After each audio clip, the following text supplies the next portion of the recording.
تمام جسمانی اور روحانی بیماریوں سے نجات عطا فرمائے۔ آج ہم اور آپ جس ماحول میں زندگی گزار رہے ہیں، بیماریوں کا ماحول ہے، ہر آدمی بیمار ہے، ڈاکٹر علاج کرنے سے عاجز ہے۔ لیکن عزیزان گرامی، ہماری معرفت کو کیا ہو گیا ہے؟ ہم اس در کے گداگر ہیں، اس در کے غلام ہیں کہ جہاں شفا ہی شفا ہے، جہاں زندگی ہی زندگی ہے۔ ہمیں گھبرانا نہیں چاہیے بیماریوں سے، ہمیں اللہ کی بارگاہ میں دعا کرنی چاہیے۔ محمد والے محمد علیہ السلام کا وسیلہ ہمارے لیے محترم وسیلہ ہے۔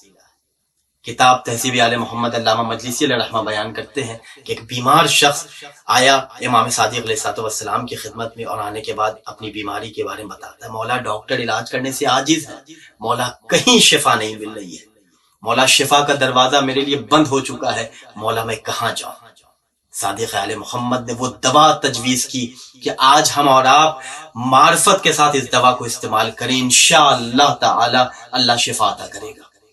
صادق آل محمد نے بیان کیا کہ جب تم کسی بیماری میں مبتلا ہو جاؤ اور علاج ممکن نہ ہو تو تھوڑی سی خاک شفا لے لو، بارش کے پانی کے ساتھ اسے ملاؤ، تھوڑا سا شہد اور زعفران اس میں ملاؤ، اور اس کے بعد امام حسین علیہ السلام کا واسطہ دے کر اللہ سے شفا طلب کرو، اور اس خاک شفا کو کھا لو، انشاءاللہ اللہ تمہیں شفا عطا کرے گا۔ خاک شفا کی مقدار کتنی ہے؟ علماء بیان کرتے ہیں کہ خاک شفا کی مقدار مسور کے دانے کے برابر ہونی چاہیے۔ اس کو شفا ملی ہے کہ جس کی دوا نہیں، سائل سے پوچھئے کہ اسے کیا ملا نہیں، دنیا در حسین پہ آئے نہ کیوں اسد، وہ بھی اسے ملا جو مقدر میں تھا نہیں۔